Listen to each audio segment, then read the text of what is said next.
Assalamualaikum warahmatullahi wabarakatuh. Halo, apa kabar Ananda hebat dimanapun Ananda berada? Semoga Ananda selalu dalam keadaan sehat dan penuh semangat.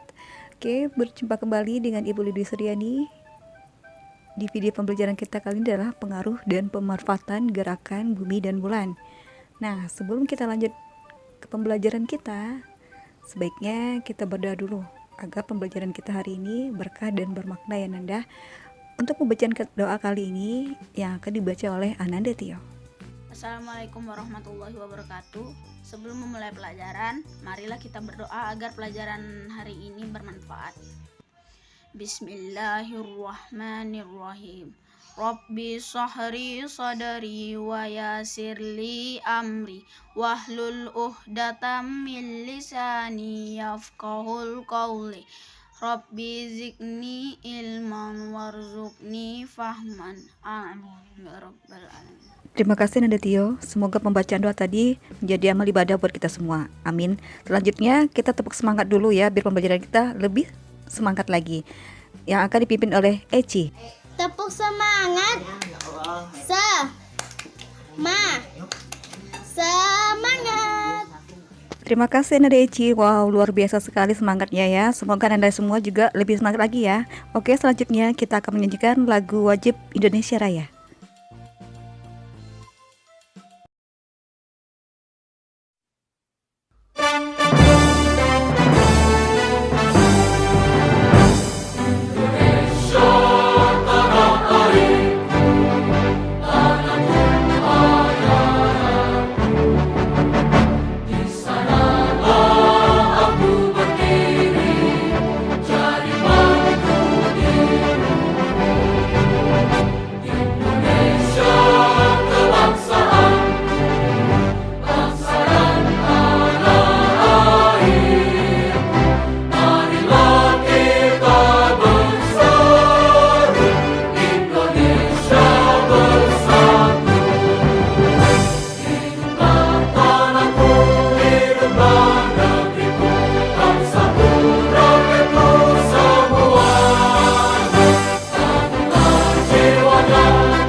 Baiklah Nanda hebat, untuk sesi berikutnya adalah penjelasan tentang materi kita hari ini yaitu pengaruh dan pemanfaatan gerak bumi dan gerak bulan. Untuk itu, silakan dipersiapkan alat tulisnya. Baik, mari simak penjelasannya. Selamat belajar. Kompetensi dasar kita hari ini adalah mendeskripsikan pola perubahan yang dapat diamati di bumi yang disebabkan oleh hubungan antara matahari, bumi, dan bulan.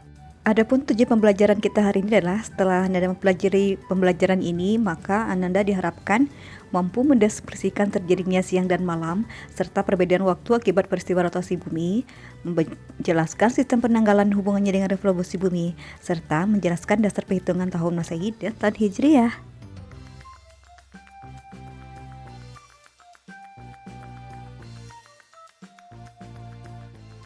Ananda hebat. Tahukah Anda bahwa saudara-saudara kita yang tinggal di Jepang dan Belanda dapat menikmati musim dingin? Musim dingin dengan warna utamanya putih karena diselimuti salju. Beberapa bulan kemudian, alam menjadi berwarna-warni penuh bunga bermekaran. Saat itu menandakan musim semi sedang berlangsung. Musim semi lalu berganti menjadi musim panas yang hangat. Orang-orang sangat menikmati untuk berjemur di bawah sinar matahari. Menurut mereka, indah sekali jika kulit menjadi coklat. Hari-hari berganti lagi dengan mulai bertiupnya angin dingin. Daun-daun pun berguguran menyambut datangnya musim gugur. Mengapa kita yang tinggal di Indonesia tidak mengalami hal yang sama? Sepanjang tahun kita menikmati hari-hari yang hangat. Pengaruh rotasi bumi. Siang hari lebih banyak digunakan orang untuk beraktivitas. Ada yang bekerja, ada yang belajar. Sementara malam hari lebih banyak digunakan orang untuk istirahat. Ada juga yang menghabiskan waktu di rumah, ada juga yang mengunjungi bioskop. Di kota kecil atau pedesaan, kegiatan sangat terasa di siang hari. Saat malam tiba, tempat keramaian cepat menjadi sepi. Berbeda dengan di kota besar dan modern. Saat malam hari, tempat hiburan di kota-kota besar semakin ramai. Ini terjadi karena orang yang lelah bekerja di siang hari butuh hiburan saat malam hari. Mereka lalu berjalan-jalan ke plaza atau mall bersama keluarga. Ada pula yang menikmati film di bioskop. Rotasi bumi mengakibatkan perbedaan waktu.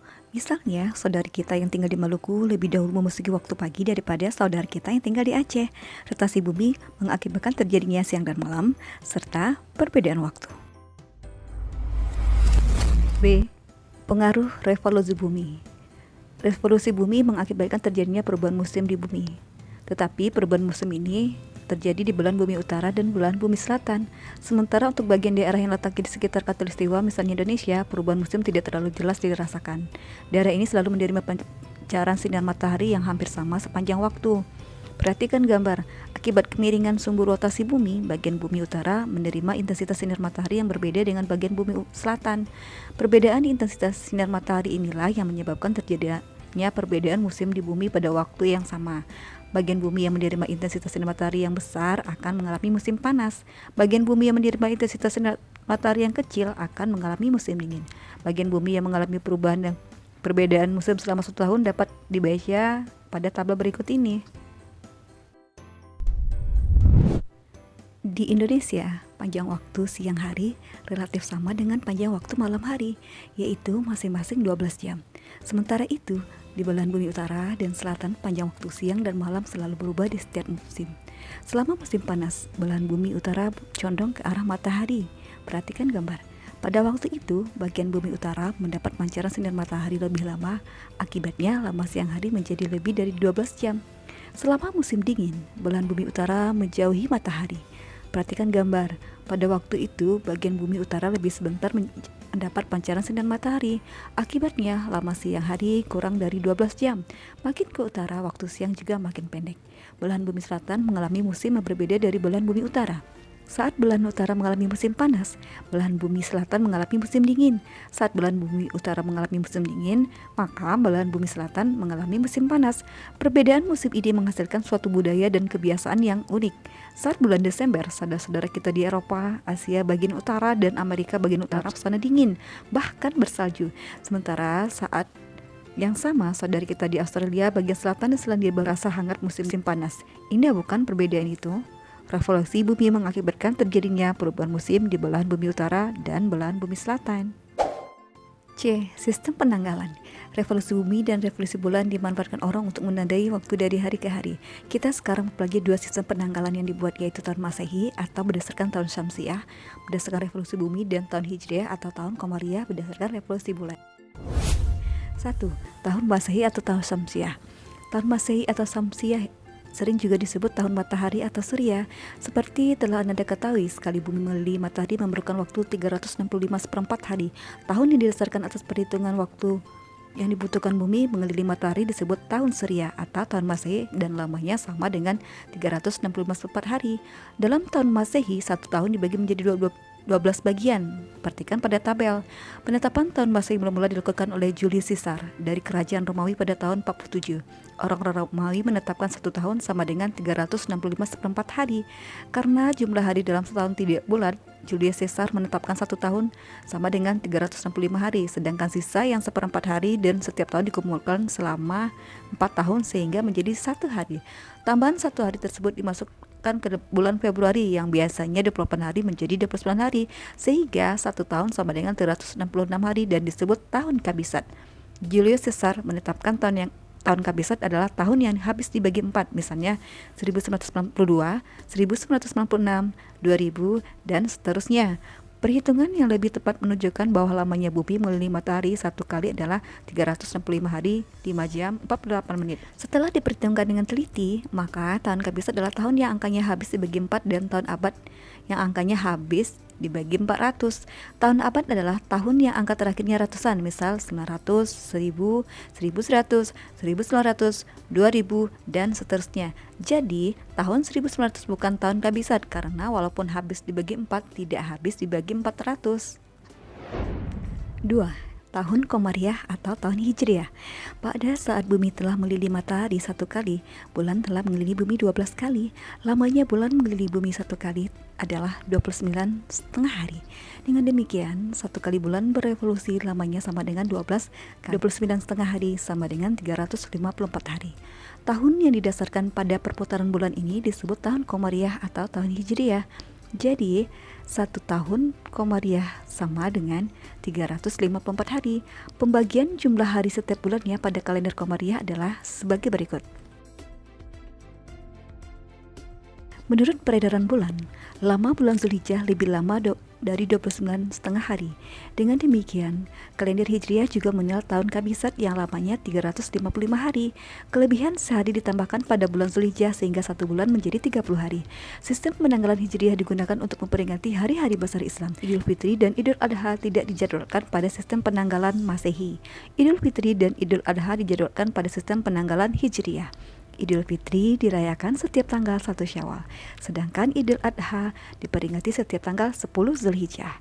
Sistem penanggalan Hijriah dibuat pada masa pemerintahan Khalifah Umar bin Khattab, seorang pemimpin besar Islam yang hidup antara tahun 586 Masehi sampai dengan 644 Masehi.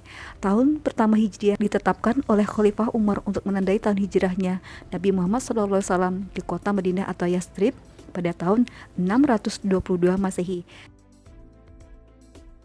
Lihatlah betapa hebatnya orang-orang pada masa lalu membuat sistem penanggalan yang sangat berguna bagi kita. Sistem penanggalan membuat kita dapat menjadwalkan kegiatan dengan teratur dari hari ke hari. Kita pun dapat menilai perubahan dan kemajuan yang kita peroleh seiring berjalannya waktu. Karena waktu tidak dapat kembali, sebaiknya Ananda dapat memanfaatkan semaksimal mungkin. Kerjakan yang terbaik di setiap hari yang Ananda jalani.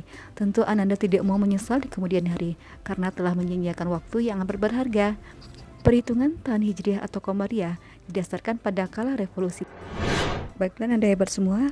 Tadi telah dijelaskan tentang pengaruh dan pemanfaatan gerakan bumi dan bulan. Sekarang waktunya kita uji kompetensi untuk mengukur sejauh mana Anda menyerap materi pengaruh dan pemanfaatan gerakan bumi dan bulan. Adapun tugasnya ada di dalam percakapan berikut ini. Disimak baik-baik ya. Rudi dan Fatimah mempunyai hubungan keluarga yang cukup dekat. Rudi tinggal di Ambon, Fatimah tinggal di Banda Aceh. Suatu pagi, kira-kira pukul 7 malam, Rudi menelpon Fatimah. Percakapan mereka antara lain sebagai berikut. Rudi, halo Fatimah, selamat malam, apa kabar? Fatimah, halo Rudi, kamu salah, hari ini masih sore, kabarku baik sekali. Rudi, aku tidak salah, ini memang sudah malam. Fatimah, wah, mereka berdebat tentang waktu dan salam yang sesuai dengan waktu itu. Menurut Ananda, siapakah di antara mereka yang benar? Kemudian, apa alasan Fatimah mengatakan bahwa Rudi salah mengucapkan salam? Sesungguhnya jam berapa di tempat tinggal Fatimah saat itu? Apa yang sesungguhnya terjadi dengan waktu tempat tinggal mereka? Apa yang menyebabkannya? Silakan dijawab pertanyaannya ya. Selamat bekerja. Nah, Anda dah hebat semua. Demikian tadi pembelajaran kita tentang pengaruh dan pemanfaatan gerakan bumi dan bulan. Semoga bermanfaat dan semoga bisa dipahami. Baiklah, marilah kita tutup pembelajaran kita dengan membacakan Alhamdulillah, Alhamdulillahirrabbilalamin. Sampai berjumpa kembali di video pembelajaran Bulir. Jangan lupa untuk selalu menjaga kesehatan, tetap semangat, dan jangan lupa berdoa. Ibu sudahi, Assalamualaikum warahmatullahi wabarakatuh.